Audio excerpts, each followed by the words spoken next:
सभी का सुपरविजन में। आज हम पढ़ेंगे सी प्रोग्रामिंग लैंग्वेज का पार्ट 3, जिसमें हम कुछ सी प्रोग्राम्स के बारे में डिस्कस करेंगे एंड इसमें यूज होने वाली सारी स्टेटमेंट्स को हम अच्छे से समझेंगे। तो आज का कंटेंट है प्रिंटफ एंड स्कैनफ फंक्शन का यूज एंड जो फॉर्मेट स्पेसिफायर्स यूज होते हैं with printf and scanf function, जैसे हो गया आपका %d, %f, %s। तो ये सारा फॉर्मेट स्पेसिफायर का यूज हम सीखेंगे एंड फाइनली हम printf scanf functions as well as the format specifier के बारे में समरी भी कुछ जान लेंगे। तो चलिए स्टार्ट करते हैं। यहाँ पे आप देख पा रहे हैं कि जो प्रिंटफ एंड स्कैनफ फंक्शंस है, these are called the inbuilt functions. तो इनके बारे में हम प्रीवियस वीडियो में भी पढ़ चुके हैं। अगर आप मेरा प्रीवियस वीडियो नहीं देखे हैं तो आप मेरा चैनल का प्लेलिस्ट में जाके उन वीडियोस को देख सकते हैं।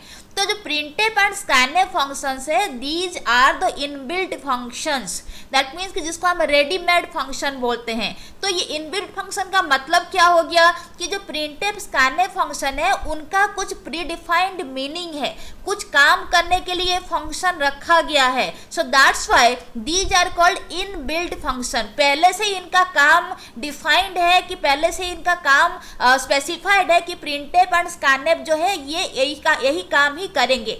तो जो इनका फंक्शनैलिटीज है, प्रिंटफ एंड स्कैनफ फंक्शन का जो फंक्शनैलिटीज है वो पहले से ही डिफाइंड है। तो that's why it is called, these are called inbuilt functions और प्री डिफाइंड फंक्शंस। तो ये जो इनबिल्ट फंक्शंस हो गए कहाँ रहते हैं? stdio.h हेडर फाइल के भीतर में रहते हैं। आपको याद होगा कि हम प्रीवियस वीडियो में पढ़े थे कि सी प्रोग्राम लिखने से पहले हम एक स्टेटमेंट लिख रहे थे, that was hash include stdio.h।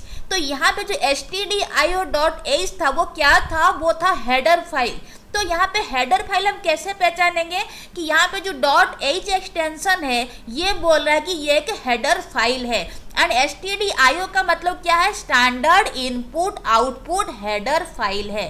तो ये जो stdio.h हेडर फाइल है ये किसको सपोर्ट करता है? प्रिंटफ एंड स्कैनफ फंक्शन को सपोर्ट करता है। एंड प्रिंटफ स्कैनफ फंक्शंस क्या है? These are the inbuilt function, that means predefined function. इनका जो काम है पहले से ही डिफाइंड है, पहले से फिक्स करके रखा गया है।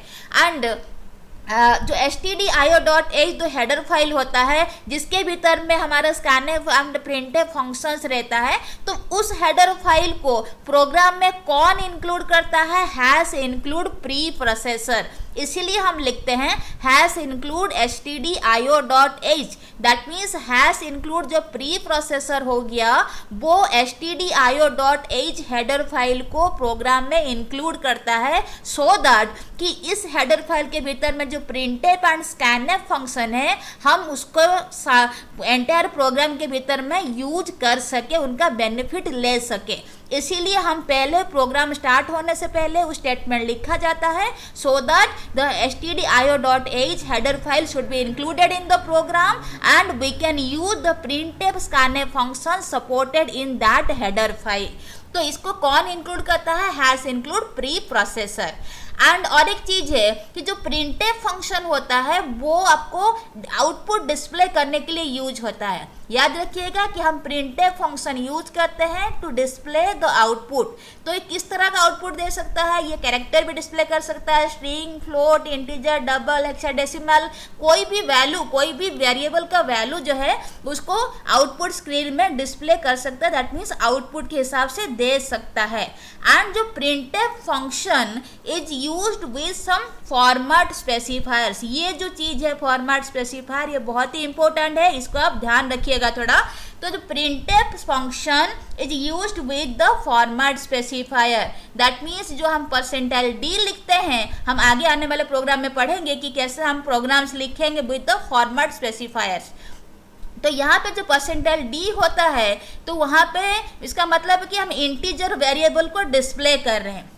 याद रखिएगा कि ये जो फॉर्मेट स्पेसिफायर है परसेंटाइल डी, परसेंटाइल सी, परसेंटाइल एस, सारा ये किसके साथ यूज होता है? प्रिंटफ फंक्शन के साथ यूज होता है। इनका काम क्या है कि अगर परसेंटाइल डी हमारे पास है तो वो इंटीजर वेरिएबल को डिस्प्ले करता है, अगर परसेंटाइल सी है तो वो कैरेक्टर वेरिएबल को डिस्प्ले करता है, एंड अगर परसेंटाइल एस लिखा है तो एस स्टैंड्स फॉर स्ट्रिंग, तो स्ट्रिंग वेरिएबल को डिस्प्ले करता है, स्ट्रिंग वेरिएबल को वैल्यू को डिस्प्ले करता है। तो अगर परसेंटाइल एफ है तो फ्लोट को डिस्प्ले कर रहा है, एंड डबल वेरिएबल का वैल्यू को डिस्प्ले करने के लिए हम परसेंटाइल एल एफ का यूज करते हैं। तो ये जो जितना भी फॉर्मेट स्पेसिफायर है किसके साथ यूज होता है? हमारा प्रिंटफ फंक्शन के साथ यूज होता है। तो चलिए इसका थोड़ा देख लेते हैं आगे। तो जब भी हम प्रोग्राम लिखेंगे उसमें अगर /n हम यूज़ कर रहे हैं तो इसको बोलते हैं क्या कि बैकवर्ड स्लैश। अगर हम /n यूज़ कर रहे हैं इसका मतलब है कि नया लाइन जो है हम जनरेट कर रहे हैं। नया लाइन का मतलब है जैसे कि हम एंटर प्रेस करते हैं, कोई एक न्यू लाइन हम क्रिएट करते हैं। तो न्यू लाइन का मतलब क्या होता है कि हमें कैसे हम यूज़ कर सकते हैं? Using the /n statement. तो अगर हम /n यूज किए दैट मीन्स कि हम एक नया लाइन बना रहे हैं। एंड एक चीज़ याद रखिएगा, जो सी लैंग्वेज है वो हमेशा केस सेंसिटिव है। तो यहाँ पे आप स्मॉल केस अपर केस जो दोनों चीज़ लिखेंगे उसमें डिफरेंट रहेगा, डिफरेंस रहेगा। तो प्रिंटफ एंड स्कैनफ अगर हम स्मॉल केस में लिख रहे हैं, these are different from the printf and scanf function अगर हम कैपिटल लेटर में लिख रहे हैं। एंड एक चीज़ ध्यान रखिएगा कि जो प्रिंटफ फंक्शन है एंड स्कैनफ फंक्शन है ये हमेशा लोअर केस में ही रहता है। तो ये सारा चीज़ था। अब जितना भी हम चीज़ पढ़ के आए, जो /n पढ़े, printf, scanf function and format specifier सारा पढ़े, तो इसके ऊपर हम थोड़ा प्रोग्राम देख लेते हैं। तो चलिए स्टार्ट करते हैं। तो आप देख सकते हैं यहाँ पे एक सिंपल सा सी प्रोग्राम लिखा हुआ है जिसमें हम क्या किए हैं, हम वेरिएबल के साथ कुछ वैल्यूज अटैच किए हैं एंड प्रिंटफ फंक्शन का भी हम यूज किए हैं। यहाँ पे फॉर्मेट स्पेसिफायर का भी यूज हुआ है एंड /n का भी यूज हुआ है। हम यहाँ पे पिछले वीडियो में पढ़ चुके हैं कि वेरिएबल क्या है, उसमें हम कैसे वेरिएबल में वैल्यू को प्रोवाइड करते हैं, उस चीज़ को क्या बोला जाता है, सारा चीज़ हम डिस्कस कर लिए थे। फिर भी हम इस वीडियो में उसके ऊपर थोड़ा सा ब्रीफली डिस्क्राइब कर देंगे, डिस्कस कर लेंगे। तो चलिए स्टार्ट करते हैं। यहाँ पे देखिए पहला स्टेटमेंट क्या लिखा है, hash include stdio.h। That means कि ये हैश इंक्लूड जो प्री प्रोसेसर है वो standard input output header file को प्रोग्राम में इंक्लूड करा रहा है। दैट मीन्स कि हम ये बोल रहा है कि एंटायर प्रोग्राम जो होगा, एंटायर प्रोग्राम जो हम एग्जीक्यूट करेंगे वहाँ पे हम प्रिंटफ एंड स्कैनफ फंक्शन का यूज कर सकते हैं। क्यों? क्योंकि प्रिंटफ एंड स्कैनफ फंक्शन जो है stdio.h हेडर फाइल के भीतर में डिक्लेयर होता है। तो अगर हम stdio.h हेडर फाइल को प्रोग्राम में इंक्लूड करा रहे हैं that means we can easily use the printf function as well as the scanf function. तो आगे आने वाले स्लाइड में हम पढ़ेंगे कि स्कैनफ फंक्शन का यूज किया है, फिलहाल इसमें हम पढ़ेंगे प्रिंटफ फंक्शन के बारे में। अब देखिए क्या लिखा है, वॉइड मेन। वॉइड मेन का मतलब है कि मेन फंक्शन यहाँ पे स्टार्ट हुआ।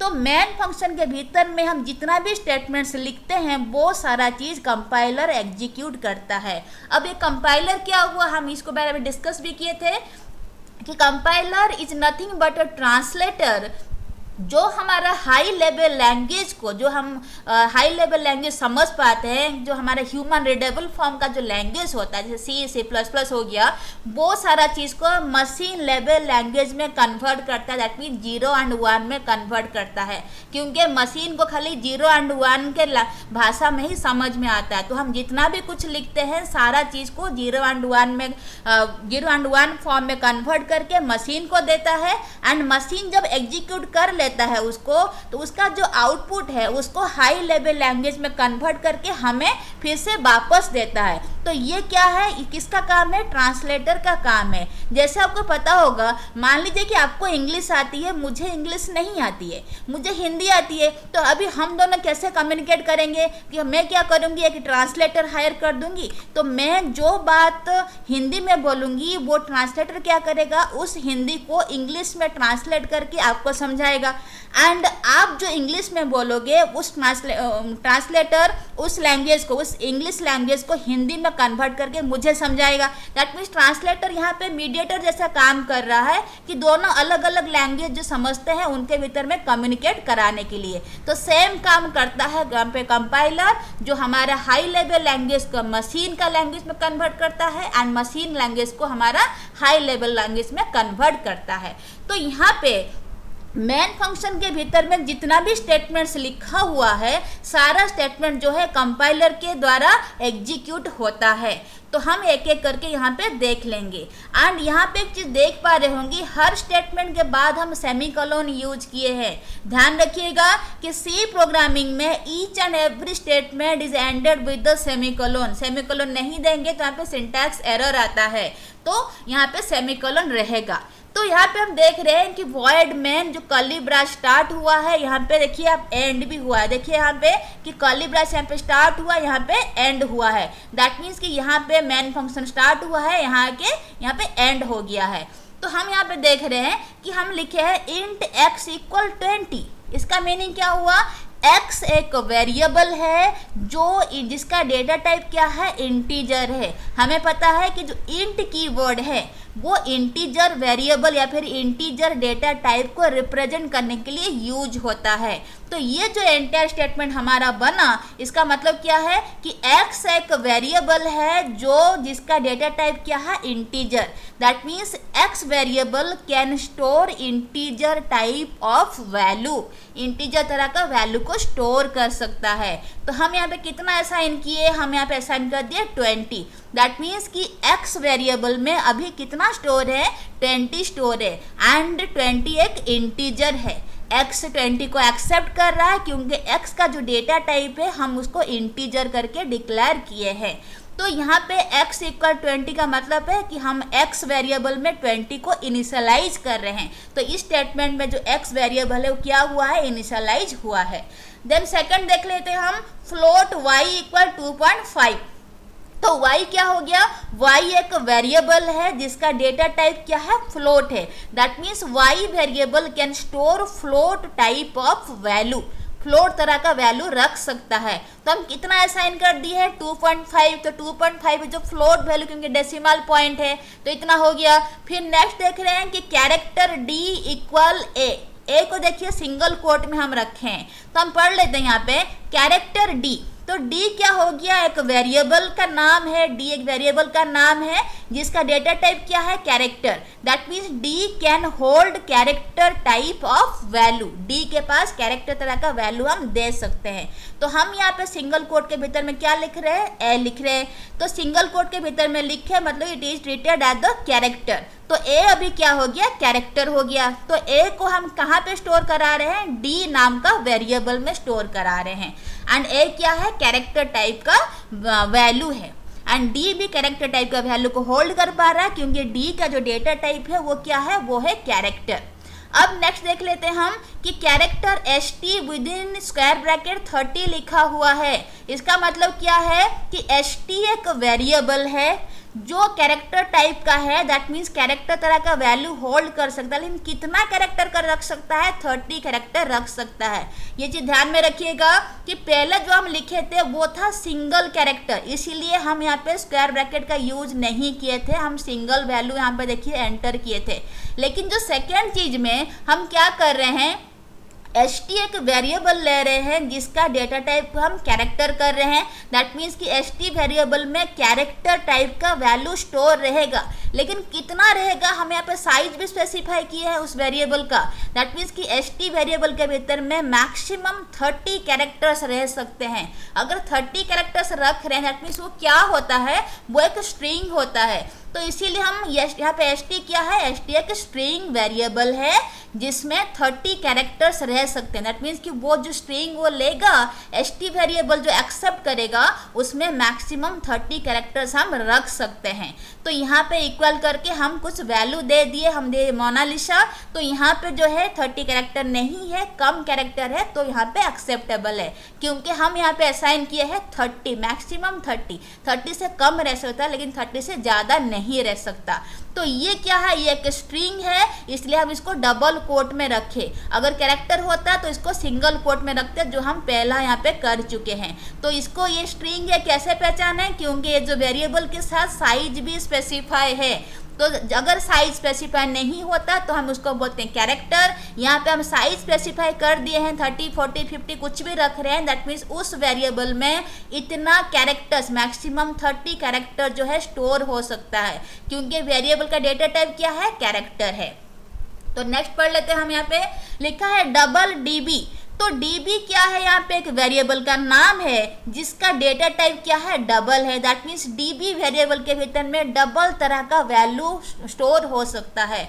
तो यहाँ पे जो डबल मतलब क्या है, real number with fraction, that means decimal point रहेगा, जो हमें पता है कि डबल में किस तरह का वैल्यू रहता है। देखिए फ्लोट एंड डबल दोनों में ही डेसिमल तरह का वैल्यू रहता है, लेकिन दोनों में साइज में अंतर है। फ्लोट जो है 4 बाइट लेता है, डबल जो है 8 बाइट लेता है। तो अगर कोई वेरिएबल जो ज़्यादा स्पेस ले रहा है, हम उसको डबल वेरिएबल के भीतर में स्टोर करते हैं या फिर डबल डेटा टाइप में उसको होल्ड करवाते हैं। तो यहाँ पे डीबी हो गया हमारा वेरिएबल जो डबल तरह का, डबल डेटा टाइप तरह का है, एंड ये उसका हो गया वैल्यू।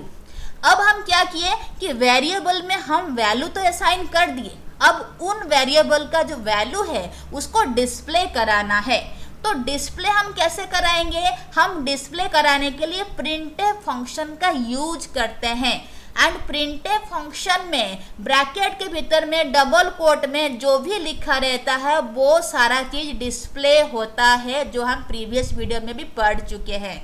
ध्यान रखिएगा कि प्रिंटफ फंक्शन के भीतर में डबल कोट में जो भी चीज रहता है वो डिस्प्ले होता है। एंड हमें पता है स्लैश एन का मतलब है न्यू लाइन, दैट मीन्स कि जैसे हम एंटर करेंगे ना, एक न्यू लाइन, एक अलग सा लाइन आ जाता है, सेम चीज यहाँ एंटर का काम करता है। दैट मीन्स कि एक लाइन डिस्प्ले करेगा, फिर आपको नीचे आके कर्सर ब्लिंक करेगा, वहां पे आपको वैल्यू एंटर कराना है। तो स्लैश एन मीन्स नया लाइन स्टार्ट हुआ, उस लाइन में नहीं वैल्यू एंटर करके दूसरा लाइन में वैल्यू एंटर किया जाता है अगर आप स्लैश एन यूज कर रहे हैं तो।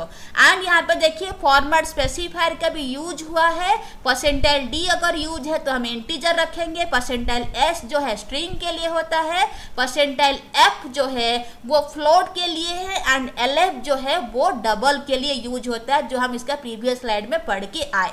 तो चलिए इसको देख लेते हैं। हम यहाँ पे क्या कर रहे हैं कि जो वेरिएबल यहाँ पे डिक्लेयर किए, हम जो असाइन किए वैल्यूज, उन सारा वैल्यूज को हमें आउटपुट के हिसाब से शो करा रहे हैं। दैट मीन्स कि हमें उन वेरिएबल के भीतर में जो भी वैल्यू है, जैसे 20 हो गया, 2.5 हो गया, ए हो गया, तो ये सारा चीज़ को हमें डिस्प्ले करना है। तो डिस्प्ले करने के लिए हम यूज करेंगे प्रिंटफ स्टेटमेंट। तो हम क्या लिखे, printf function with in bracket, bracket start किए, डबल कोट में लिखे इंटीजर इज। मैं बोली थी कि जो भी डबल कोट में रहता है वो सारा चीज यहाँ पे डिस्प्ले करता है। तो हम क्या लिखे यहाँ पे, इंटीजर इच, इतना लिखे। फिर लिखे हम परसेंटाइल डी स्लैश एन। ये जो स्लैश एन लिखे है इसका मतलब है कि नया लाइन स्टार्ट होगा, ये लाइन डिस्प्ले होने के बाद फिर नया लाइन स्टार्ट होगा, इसलिए हम एंड में स्लैश एन रखे हैं, एंड में हम स्लैश एन रखे हैं। तो ये जो परसेंटाइल डी हो गया, ये क्या है, ये एक फॉर्मेट स्पेसिफायर है जो इंटीजर तरह का वैल्यू को होल्ड करता है। दैट मीन्स ये परसेंटाइल डी में अभी क्या रह गया, एक्स का वैल्यू। याद रखिए यहाँ पे परसेंटाइल डी का मतलब क्या है, इंटीजर। तो ये यहाँ पे इंटीजर वैल्यू होल्ड करेगा। तो कौन सा वेरिएबल में, यहाँ पे देख सकते हैं हम ऊपर में x जो है वो इंटीजर है। दैट मीन्स अगर हम यहाँ पे परसेंटाइल d रखे हैं तो हम यहाँ पे x ही देंगे, दूसरा कोई भी वेरिएबल देंगे तो यहाँ पे काम नहीं करेगा, एरर शो करता है। तो यहाँ पे integer is percentile d slash N double quote and कर दिया, दैट मीन्स इतना अभी डिस्प्ले करेगा, कॉमा दे के हम लिखे x। तो यहाँ पे फॉर्मेट देख लीजिए लिखने का, हमें जितना डिस्प्ले करना है उसको हमें डबल कोट के भीतर में रखना है। तो हमें दिखाना है कि इंटीजर इज 20, ठीक है। अब हमें क्या दिखाना है, इंटीजर इज 20। तो ये परसेंटाइल डी के जगह में 20 स्टोर होगा। तो 20 जो किसका वैल्यू है, x का वैल्यू है। x यहाँ पे क्या है, इंटीजर है। सो दैट्स व्हाई हम क्या लिखे यहाँ पे परसेंटाइल डी। अगर हमें यहाँ पे फ्लोट शो कराना था हम क्या लिखते हैं, परसेंटाइल एफ लिखते हैं, जो हम यहाँ पे लिखे हैं। तो यहाँ पे क्या हो गया कि इंटीजर इज कितना डिस्प्ले कराएगा, इंटीजर इज परसेंटाइल डी जो है वो रिप्लेस होगा किसका वैल्यू से, एक्स का वैल्यू से, क्योंकि एक्स एक इंटीजर है एंड परसेंटाइल डी जो है वो फॉर्मेट स्पेसिफायर ऑफ इंटीजर होता है। दैट मीन्स यहाँ पे percentile D will be replaced by the value of x, तो x का वैल्यू से ये रिप्लेस हो गया। तो आउटपुट में हमारा कितना आया, देखिए यहाँ पे इंटीजर इज 20 इतना आया। देन हम लिखे स्लैश एन, स्लैश एन का मतलब है फिर नया लाइन स्टार्ट हो, यहाँ से स्टार्ट होगा। दूसरा जो स्टेटमेंट है वो इस लाइन से स्टार्ट होगा रेदर देन स्टार्टिंग हियर। अगर हम स्लैश एन नहीं देते तो दूसरा लाइन, ये जो लाइन हम लिख रहे हैं ना, तो ये यहाँ से स्टार्ट होता, 20 के बगल से स्टार्ट होता, लेकिन हम लोग स्लैश एन दिए हैं इसलिए नया लाइन हो गया, फिर दूसरा स्टेटमेंट यहाँ से स्टार्ट होगा। तो हम यहाँ पे देख रहे हैं सेकंड स्टेटमेंट, देखिए क्या लिखा है, printf string value etch.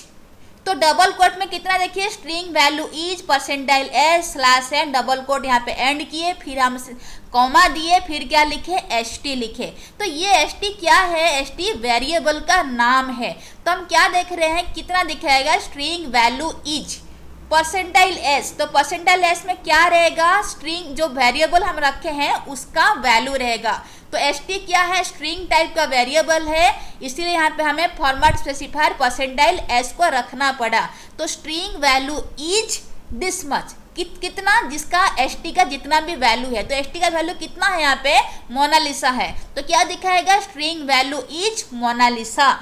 फिर हम क्या किए, स्लैश एन दे दिए, दैट मीन्स फिर से नया लाइन यहाँ पे स्टार्ट हुआ, तो कर्सर यहाँ पे आके ब्लिंक करेगा।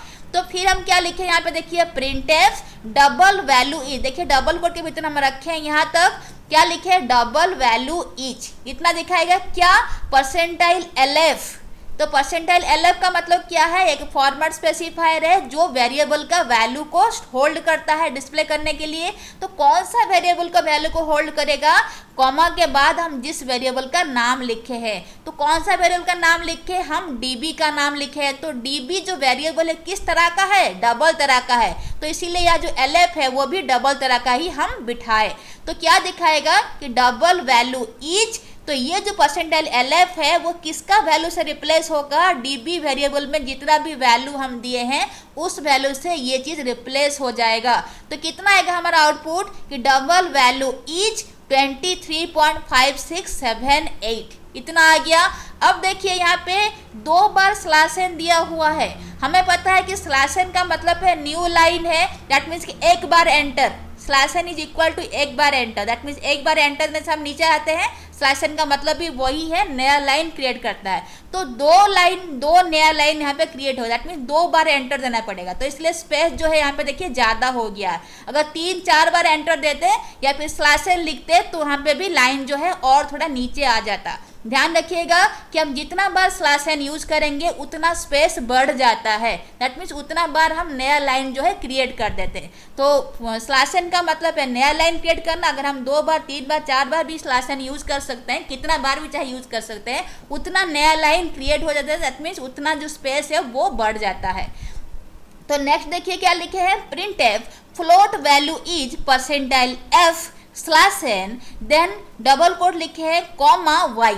तो यहाँ पे क्या है, डबल कोट के भीतर में इतना है, दैट मीन्स इतना जो है वो डिस्प्ले करेगा। तो क्या लिखाएगा, फ्लोट वैल्यू इज। तो परसेंटाइल एफ जो है ना वो y का वैल्यू से रिप्लेस होगा। y हमारा क्या है, फ्लोट है, तो हम परसेंटाइल एफ जो है वो भी फॉर्मेट स्पेसिफायर ऑफ फ्लोट होता है। तो हमारा जो float value percentile F will be replaced by the variable y में जितना भी वैल्यू है उसका वैल्यू से परसेंटाइल एफ जो है वो रिप्लेस हो जाएगा। तो कितना दिखाएगा आउटपुट में, फ्लोट वैल्यू इज 2.5, जो हमारा यहाँ पे लिखा हुआ फ्लोट वैल्यू इज 2.5।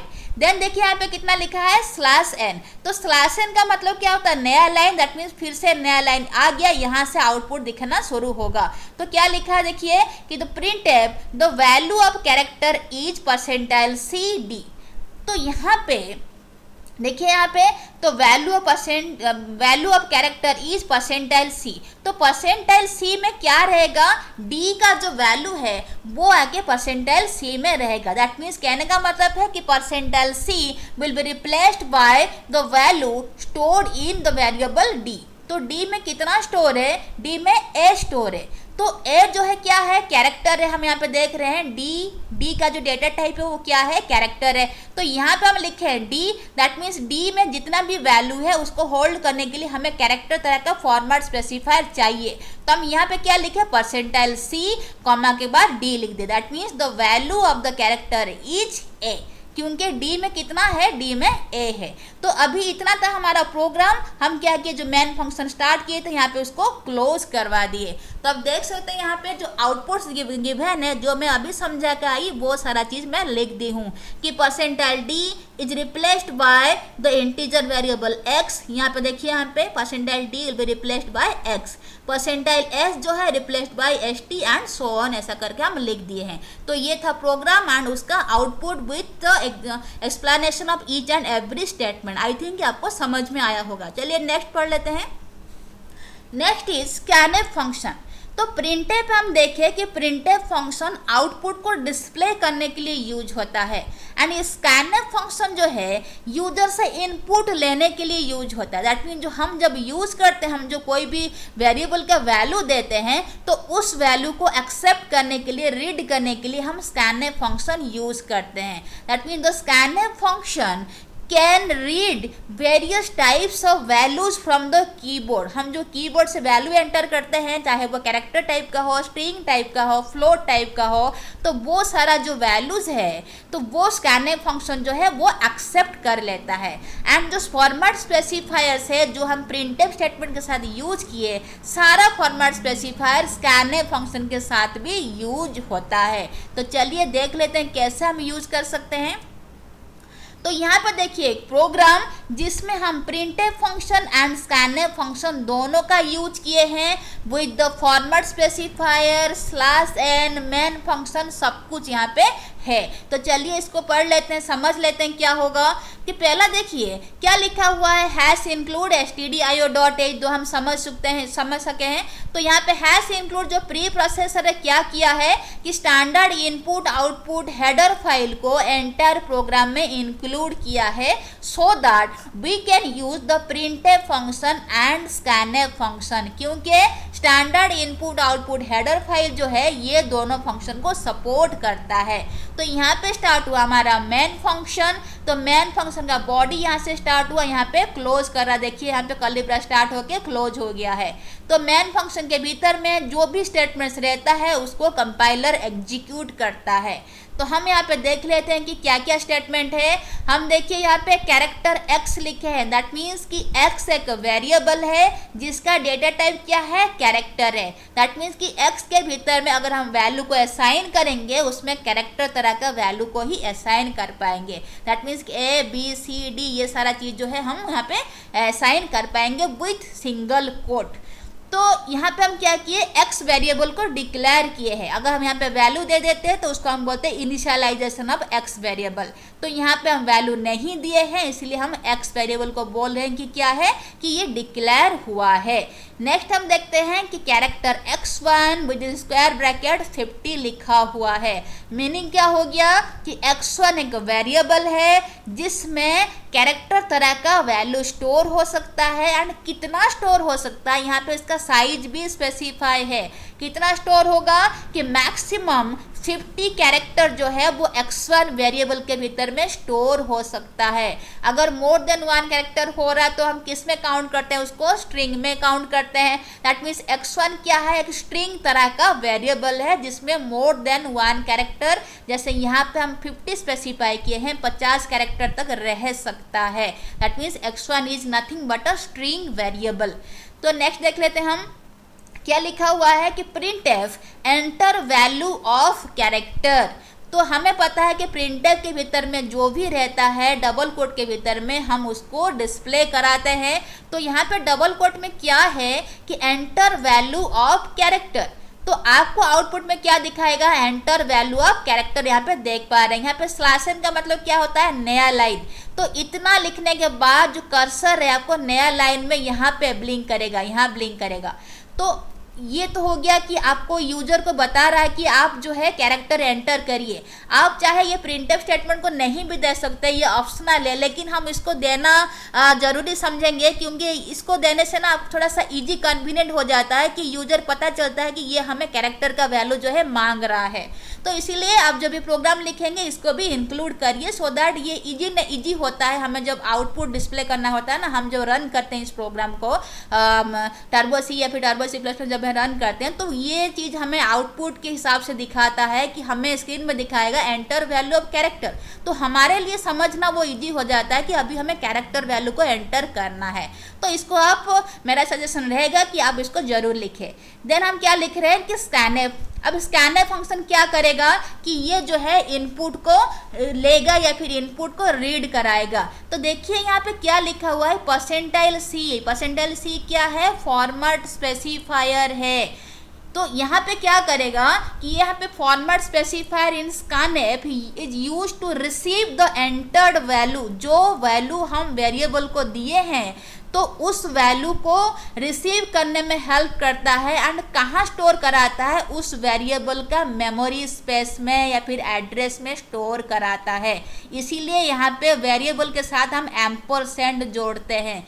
ध्यान रखिएगा यहाँ पे कि ये जो फॉर्मेट स्पेसिफायर यूज होता है स्कैनएफ फंक्शन के साथ, ये यूज होता है कि हम जो वैल्यू दे रहे हैं किसको, वेरिएबल को, कौन सा वेरिएबल यहाँ पे एक्स वेरिएबल को दे रहे हैं, वो वैल्यू परसेंटाइल सी जो है रिसीव करता है। तो रिसीव करने के लिए जो हम वैल्यू दे रहे क्या होना चाहिए, कैरेक्टर होना चाहिए, क्योंकि परसेंटाइल सी का मतलब तो कैरेक्टर होता है ना। तो अगर हम कैरेक्टर दिए तभी ये परसेंटाइल सी उसको रिसीव कर पाएगा। तो हम एक्स में जो भी वैल्यू दे रहे हैं तो वो कहाँ रिसीव होता है, ये जो फॉर्मेट स्पेसिफायर में रिसीव होता है। एंड वो वैल्यू कहाँ स्टोर हो रहा कि एक्स वेरिएबल, जो यहाँ पे एक्स वेरिएबल लिखे हैं उस वेरिएबल का एड्रेस स्पेस में स्टोर रहता है। एम्परसेंड मतलब है एड्रेस, ये पॉइंटर जैसा काम करता है। तो आप इतना याद रखिए कि x वेरिएबल का जो एड्रेस है वहाँ उस वैल्यू स्टोर होता है जो वैल्यू हम देते हैं, किसके लिए, x के लिए वैल्यू देते हैं। तो उसको रिसीव करने में कौन काम करता है, फॉर्मेट स्पेसिफायर जो है उस वैल्यू को रिसीव करने में काम करता है। तो यहाँ पे आप देख पा रहे होंगे कि x हो गया कि वेरिएबल का नाम, जिसमें हमारा x वेरिएबल जो मेमोरी स्पेस में क्रिएट हुआ है उसका मेमोरी स्पेस का कितना साइज है, 2012 है। एंड जो भी हम वैल्यू एंटर कर रहे हैं, हम कितना वैल्यू एंटर यहाँ पे किए, m वैल्यू एंटर किए। तो ये जो m वैल्यू एंटर किए उसको कौन रिसीव कर रहा है, परसेंटाइल सी जो फॉर्मेट स्पेसिफायर रिसीव किया। अब कहाँ स्टोर कराएगा, जो x जो वेरिएबल है, जो x वेरिएबल यहाँ पे है उसका एम्परसेंड x मतलब कि x का एड्रेस। सो x का एड्रेस कितना है, लेट इट इज 2012, तो उस एड्रेस स्पेस में m को स्टोर करवा दिया। तो इतना हो गया। अब हम देख रहे हैं फिर से क्या लिखा हुआ है कि जो x का वैल्यू हम दिए, कितना दिए, m दिए। अभी उसको तो डिस्प्ले तो करना पड़ेगा, डिस्प्ले नहीं करें तो पता नहीं चलेगा ना कितना वैल्यू हमें रिसीव हुआ कि नहीं हुआ। तो इसलिए हम क्या करेंगे, फिर से प्रिंटफ लिखेंगे। प्रिंटफ परसे डबल कोट के भीतर हम क्या लिख रहे हैं, the displayed character is percentile C slash n double quote comma x। हम बोले थे कि प्रिंटफ स्टेटमेंट के भीतर में, डबल कोट के भीतर में जो भी चीज रहता है वो सारा चीज क्या होता है, डिस्प्ले होता है। तो यहाँ पे क्या लिखा है, द डिस्प्लेड कैरेक्टर इज। अब ये परसेंटाइल सी किसका वैल्यू को होल्ड करेगा, x में जो भी वैल्यू है वो रिप्लेस करेगा किसको, परसेंटाइल सी को। तो अभी x में कितना वैल्यू हम दिए हैं, ये जो x है कितना रिसीव किया, m को रिसीव किया है। तो अभी परसेंटाइल सी जगह में क्या रहेगा, m रहेगा। That means the displayed character is m। ये दिखाएगा आपको आउटपुट में। देखिए यहाँ पे दिख रहा है the displayed character is m, इतना दिखाया। फिर हम स्लैश n कर दिए, दैट मीन्स स्लैश n का मतलब है न्यू लाइन हो गया। तो कर्सर अभी यहाँ ब्लिंक करेगा। तो आई थिंक कि आपको लाइन समझ में आ रहा है। The displayed character is percentile C slash n double quote यहाँ एंड होगा। एंड कॉमा के बाद हम x लिखेंगे। मीनिंग क्या हो गया कि डबल कोट में जितना भी हम लिखेंगे सारा जो वैल्यू है, जो भी हम लिखे सारा चीज क्या होगा, डिस्प्ले होगा। तो हम चाह रहे हैं दिखाना कि द डिस्प्लेड कैरेक्टर इज, इतना डिस्प्ले होगा, उसके साथ वैल्यू भी डिस्प्ले होगा। तो हम क्या लिखेंगे वैल्यू के लिए, हम प्रिंटफ स्टेटमेंट में वैल्यू के लिए क्या लिखते हैं, फॉर्मेट स्पेसिफायर यूज करते हैं डिस्प्ले करने के लिए। स्कैनफ में भी फॉर्मेट स्पेसिफायर यूज होता है रिसीव करने के लिए। तो हम यहाँ पे कौन सा वैल्यू को डिस्प्ले करा रहे हैं, एक्स का वैल्यू को डिस्प्ले कराना चाह रहे हैं। तो x किस तरह का है, x एक कैरेक्टर टाइप का वेरिएबल है। तो इसका वैल्यू को डिस्प्ले कराने के लिए हमें कौन सा फॉर्मेट स्पेसिफायर चाहिए, कैरेक्टर फॉर्मेट स्पेसिफायर चाहिए। तो हम क्या लिखे यहाँ पे, the displayed character is percentile c। तो परसेंटाइल c में क्या रहेगा, इस वेरिएबल का वैल्यू रहेगा। तो x में हम जो वैल्यू दिए थे, कितना दिए थे, यहाँ पे m दिए थे, तो वो m जाके यहाँ पे स्टोर रहेगा। एंड स्लैश n क्या है, एक नया लाइन है, दैट मीन्स न्यू लाइन में यहाँ पे नया लाइन में कर्सर जो है ब्लिंक करेगा। तो अभी जो डबल कोट है यहाँ पे एंड हो गया है, तो हमारा जो काम है वो कंप्लीट हो गया। तो ये जो x है ये इसका वैल्यू यहाँ स्टोर हो रहा है, इसलिए ये x जो है ये और डिस्प्ले नहीं होगा। तो नेक्स्ट देख लेते हैं हम क्या लिखे फिर से कि print F enter value of string. अब ये जो सारा चीज है डबल कोट के भीतर देखिए, यहाँ से स्टार्ट किए यहाँ तक क्लोज किए। तो यहाँ पे क्या होगा कि एंटर वैल्यू ऑफ स्ट्रिंग जो है पूरा दिखाएगा, क्योंकि हमें पता है कि प्रिंटफ के भीतर में डबल कोट में जितना भी चीज हम लिखते हैं वो सारा चीज डिस्प्ले होता है। तो डबल कोट में हम लिखे एंटर वैल्यू ऑफ स्ट्रिंग, इतना डिस्प्ले करेगा। एंड स्लैश एन का मतलब है नया लाइन, तो डिस्प्ले होने के बाद ये जो लाइन डिस्प्ले हुआ एंटर वैल्यू ऑफ स्ट्रिंग, उसके बाद कर्सर जो है नया लाइन में ब्लिंक करेगा। तो हम क्या कर रहे हैं यहाँ पे स्कैनफ।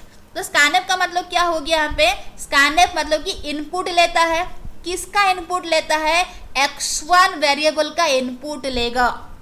तो यहाँ पे उसका जो इनपुट है कौन रिसीव करेगा, परसेंटाइल s फॉर्मेट स्पेसिफायर। तो परसेंटाइल s हम किसके लिए यूज करते हैं, स्ट्रिंग टाइप का जो वैल्यू है उसको रिसीव करने के लिए हम यूज करते हैं। दैट मीन्स ये जो स्कैनफ ये जो लाइन लिखा हुआ है इसका मीनिंग क्या है, एंटर करिए क्या चीज, x1 का वैल्यू। x1 किस तरह का है, x1 स्ट्रिंग तरह का है। तो स्ट्रिंग x1 में स्ट्रिंग तरह का वैल्यू को रिसीव कराइए। तो उसको रिसीव करने में कौन हेल्प करेगा, परसेंटाइल s, क्योंकि परसेंटाइल s जो है फॉर्मेट स्पेसिफायर और स्ट्रिंग होता है।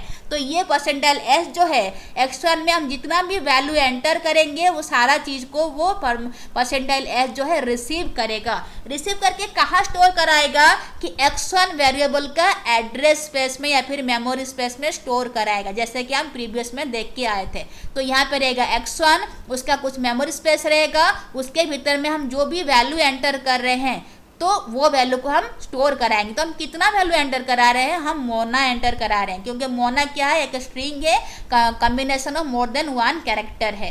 तो परसेंटाइल s का मतलब है कि स्ट्रिंग टाइप का वैल्यू जो है रिसीव करेगा। किसका वैल्यू रिसीव करेगा, उसके साथ वेरिएबल की नाम भी देना पड़ेगा। तो क्या है, x1, क्योंकि हम यहाँ पे देख के आए हैं x1 एक स्ट्रिंग वेरिएबल है। तो यहाँ पे x1 वेरिएबल में जो भी हम वैल्यू एंटर करेंगे वो रिसीव कौन करेगा, परसेंटाइल s फॉर्मेट स्पेसिफायर करके कहाँ स्टोर कराएगा, उस वेरिएबल का एड्रेस में स्टोर कराएगा। तो अभी जो हम मोना एंटर किए, मोना जाके कहाँ स्टोर हो गया कि यहाँ पे x1 वेरिएबल अगर लेंगे तो x1 वेरिएबल का जो एड्रेस पे जो भी कुछ रहेगा, मान ली 2016 है, वहाँ पे यहाँ पे मोना शो करेगा आपको। तो इतना दैट मीन्स का हमें एंटर कर दिए, इतना हमारा जो वेरिएबल का जो वैल्यू दिए वो जाके x1 वेरिएबल में कहाँ, वेरिएबल का एड्रेस में स्टोर हो गया। तब इतना तो स्टोर हो गया, अभी हमें उसको डिस्प्ले करना है। तो डिस्प्ले कैसे करेंगे, हम प्रिंटफ स्टेटमेंट लिखेंगे। तो printf the displayed string is percentile s, double quote दिए हैं, दैट मीन्स कि डबल कोट के भीतर में जितना भी कुछ है वो सारा चीज क्या होगा, डिस्प्ले होगा। तो हम क्या लिखेंगे, द डिस्प्लेड स्ट्रिंग इज। तो ये परसेंटाइल s में क्या रहेगा, इस वेरिएबल का वैल्यू रहेगा। तो परसेंटाइल s का मतलब क्या है, फॉर्मेट स्पेसिफायर ऑफ स्ट्रिंग। तो जो वैल्यू एंटर करेगा तो वो वैल्यू क्या होना चाहिए, वो होना चाहिए स्ट्रिंग तरह का वैल्यू। एंड x1 यहाँ पे क्या है, x1 जो है कि स्ट्रिंग वेरिएबल है। तो यहाँ पे हम जो भी वैल्यू एंटर की है, कितना दिए हैं, मोना दिए हैं, तो मोना जाके यहाँ पे परसेंटाइल s में रिप्लेस हो जाएगा। तो इसीलिए हमें एक्सटर्न जो है दोबारा और शो नहीं कराएगा, क्योंकि इसका जो वैल्यू है वो जाके परसेंटाइल एस में स्टोर हो चुका है। तो कितना दिखाएगा, the displayed string is Mona, इसके साथ में मोना दिखाए, तो इसका वैल्यू है एक्सटर्न वेरिएबल का वैल्यू है। तो इतना था आपका जो प्रोग्राम जिसमें हम पढ़े कि प्रिंटफ स्कैनफ का यूज किया है, कैसे फॉर्मेट स्पेसिफायर यूज करेंगे। आई थिंक आपको जो भी प्रोग्राम आज करवाए सारा का जो स्टेटमेंट्स है ईच एंड एवरी लाइन आपको अच्छे से समझ में आया होगा। तो चलिए नेक्स्ट पढ़ लेते हैं। नेक्स्ट हो गया उसका कुछ समरी, तो जिसमें हम देखें एंटायर वीडियो में हम देखें कि जो प्रिंटफ स्टेटमेंट है या फिर प्रिंटफ फंक्शन है use to display the output को डिस्प्ले करने के लिए यूज होता है। एंड जो स्कैनफ फंक्शन है वो कीबोर्ड से वैल्यू को रीड करने के लिए यूज होता है। एंड बोथ जो प्रिंटफ एंड स्कैनफ फंक्शन है वो किसके भीतर में रहते हैं, stdio.h हेडर फाइल के भीतर में रहते हैं। एंड जो फॉर्मेट स्पेसिफायर्स होगी हमारा percentile D, percentile S, percentile L F, percentile F, percentile C, तो ये सारा जो फॉर्मेट स्पेसिफायर है ये बोथ इनपुट दैट मीन्स कि प्रिंटफ एंड स्कैनफ फंक्शन के साथ यूज होते हैं। एंड एक चीज ध्यान रखिएगा कि C language is case sensitive, तो upper case and lower case letter में डिफरेंस रहता है। तो प्रिंटफ एंड स्कैनफ को आप फंक्शन को आप हमेशा स्मॉलर केस में रखिएगा। तो printf and scanf function is smaller case is different from the printf and scanf function is capital letter. And ये सजेशन है कि प्रिंटफ एंड स्कैनफ फंक्शन जो होता है वो हमेशा स्मॉलर केस में रखा जाता है। सो ये था आज का कुछ वीडियो। आई थिंक कि आपको सारा जो चीज़ है, सारा प्रोग्राम से, सारा स्टेटमेंट से जो भी कॉन्सेप्ट में आज समझाना चाहिए वो सारा चीज़ को आप अच्छे से समझ गए हैं। तो अगर आपको मेरा वीडियो अच्छा लग रहा है तो उसको लाइक, शेयर एंड सब्सक्राइब जरूर करें। So thank you so much for watching me.